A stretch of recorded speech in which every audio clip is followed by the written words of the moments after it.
And now, from the HBO Real Sports Studio in New York, your host, Bryant Gumbel. Good evening, and welcome to Real Sports, where we begin tonight with a trip to the United Arab Emirates. A small nation on the Persian Gulf, the UAE is in many ways a rare Arab beacon of Western values. It's an American ally with a burgeoning capitalist economy and an increasingly international outlook, as evidenced in sports by the all-star field it annually attracts for golf's Dubai Classic. But for all its 21st century progress, the UAE is also home to a sinister remnant of another time, a time when people were bought, sold, and kept as slaves. As Bernard Goldberg reports, it's all being done in the name of sport. It's a clear morning in the Arabian desert, a good day to go to the races.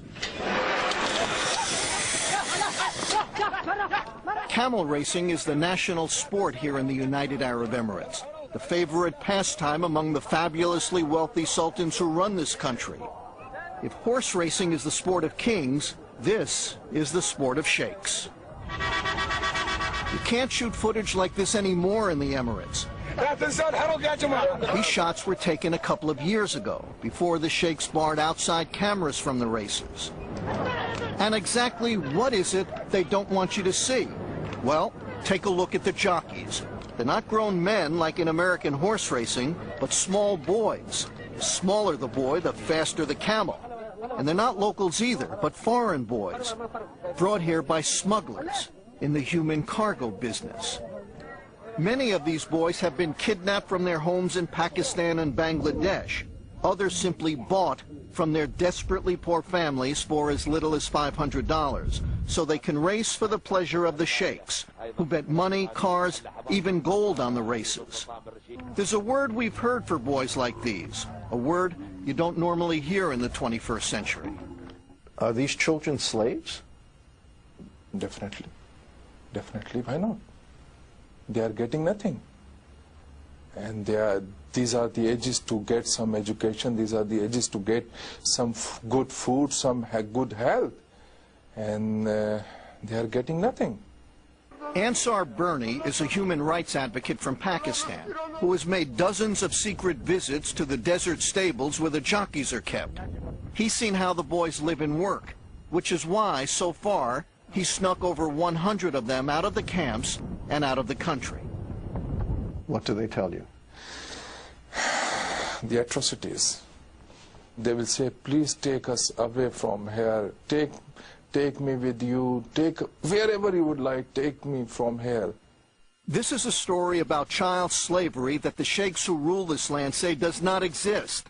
The United Arab Emirates, or UAE, is a small oil-rich kingdom overlooking the Persian Gulf. And on paper, they don't have child camel jockeys here anymore.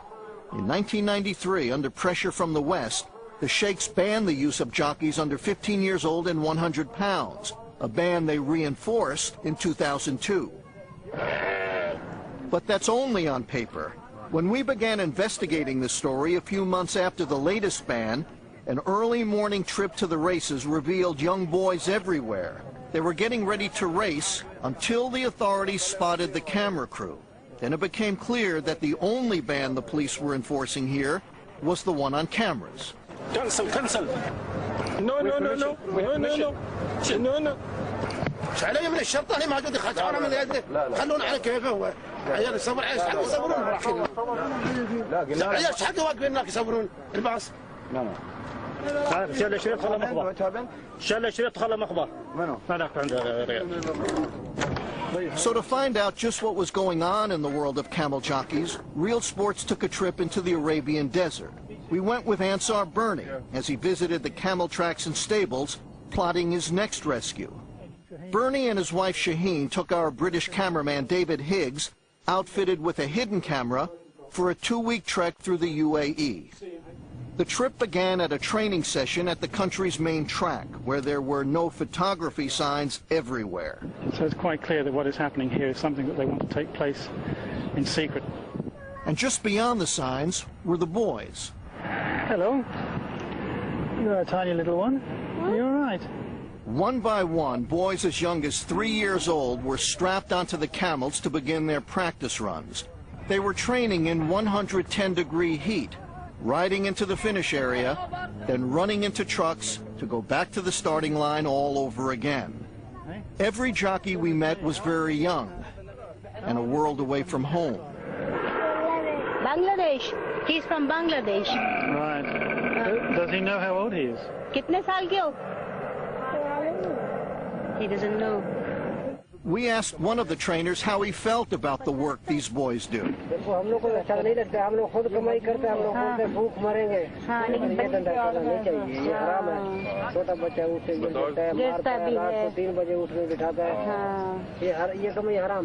But for these boys, the only thing tougher than a day at the track is a day at home. Just down the road from the palaces of the sheikhs are the desert camps where the boys are kept. These camps are quite a bit more like a prison camp than a place for children. The camps often have no furniture and no electricity, but they do have plenty of barbed wire, just in case the boys get any ideas. And behind the locked gates, you can see them doing every kind of dirty work. So he's clearing up the camel dung. When we met Salim, a camel jockey since he was just 3 years old, he was boiling tea for his masters. Boys like Salim, we were told, are virtually starved to keep their weight down for racing. Oh. They can't take anything, only this biscuit and water and nothing. This trainer agreed to tell us about how the boys are treated. We're hiding his face to protect him from possible repercussions. If a boy grows above 50 pounds, the trainers decrease his food. And if he's already not eating, they make him work to lose weight. As for shelter, What, here, on the floor? Yeah, on This is where he sleeps. On the fan. Okay, well, it looks like this boy doesn't have a bed. He just lies here on the sand. Yeah, he's telling us he sleeps here. Right, that's where he lies. So if they eat well, if they sleep well, They will gain weight. and that's the worst thing that could happen. They can't gain weight. as bad as it is for some boys, it's even worse for others. Saddam told us his father back in Bangladesh had sold him to the camel camps, not for money to feed the family, but for liquor. Now he's got new problems. Can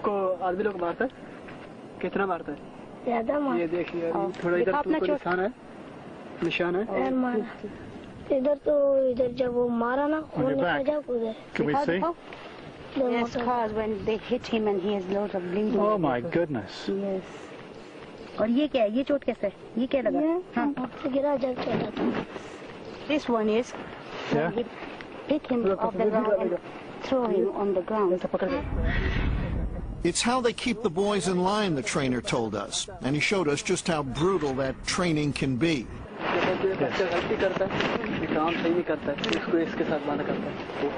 Oh my God, whenever they're not happy with the child or he makes a mistake, they would tie him with Tie him to the chains.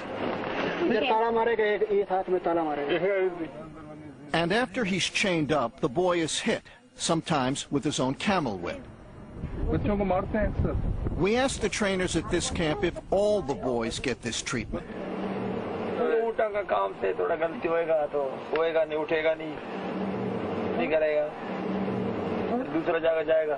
Moments later, one of the boys showed up, and we asked him if he'd rather go home to his family.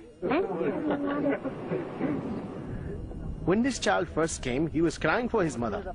So the owner said to the trainer, tie him up with rope. He would hit him and say, stop crying, there's no other option for you. Heading to the capital, Abu Dhabi, Ansar Bernie stopped off at the Pakistani embassy, where he learned of one boy who had been sent home just days earlier, in a box. A boy died last week. He's about 5 or 6. He fell down from the camel. So he was trampled by the camels. And we know, in fact, that he fell off the camel several times before eventually he fell off and was trampled to death. Before we left, we made a final unannounced stop and walked in on 3 trainers and a few small jockeys, all sleeping together. We were told that 2 of them are, quote, lovers. the big boy, Yes. was on the top of the young one. See, the trainers have sex with these kids, and these children know they don't have anyone with them to protect them. They will have sex with the kid, and then they'll tell him, listen here, you bastard, if you tell anyone, I will kill you right here. And it's all happening at camps and tracks run by some of the wealthiest people on earth. The ruling families are in charge of the racing industry. Yes. They run the tracks. Yes. They own the camels. Yeah. Do they own the camps with us? Yes. Yes. But if the children are slaves, there's no escaping this. You're saying the rulers of the United Arab Emirates, the sheikhs, Yeah. are the slave traders. Sure. They are. Those who are doing it, they are involved in slave business. They are. The track where we found these boys is run by the royal family of Dubai, the richest of the Emirates. It's the playground of the Crown Prince, known around here simply as Sheikh Mohammed. He's one of the richest and most powerful men in the Middle East, a man whose love of racing stretches far beyond the Arabian desert. Horse racing fans know Sheikh Mohammed as the man who had entries in 4 straight Kentucky Derbies a couple of years ago. Closer to home, he's spent untold millions in pursuit of camel racing glory. His family's complex includes a camel hospital, where his camels get the finest medical treatment, while new, faster ones are genetically engineered. These pampered animals train with the best equipment and cool off with daily dips in their very own pools. It's a life of luxury the camel jockeys will never know. So the camels eat better, they live better. If they get sick, they get better treatment. Very better Than the young boys. Yeah. Because according to these sheikhs, these camels are very expensive. But not the human beings, not the children. Yeah, the boys are $500. Yeah. And the camels are in millions. And if you believe the sheikhs, everything we saw in the desert was just a mirage. Listen to the head of the Camel Racing Federation after the latest ban on child jockeys took effect in 2002. He made it sound like we'd have a better chance of finding a waterfall in the desert than finding an underage jockey in his country. Absolutely impossible. Absolutely impossible. Absolutely impossible to find a jockey who is below 15 years of age. And it will never, never happen. I totally dismiss this argument. This is impossible. But by the time the trip was done, Ansar Bernie had a long list of boys he hoped to sneak out of the camps. It was just a question of where he would take them. Some of these boys, after all, were too young to tell him anything at all, least of all, where they might have come from.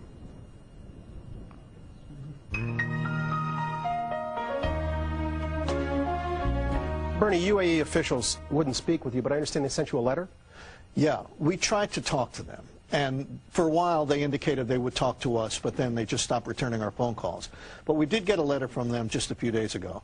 And the letter basically says, we're against this kind of thing. It's against the law in our country. And do you remember the scene in Casablanca where the policeman says, gambling? I'm shocked. Well, this is basically the Casablanca defense, that they're shocked that this is happening in their country, and they are adamantly, they say, against it. That age ban of 2002, was it ever really in effect, or was it always just a guise? It was always on paper.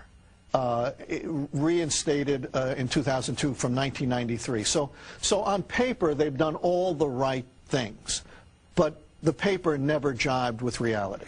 Those who are engaged in this, are they immune to international pressure?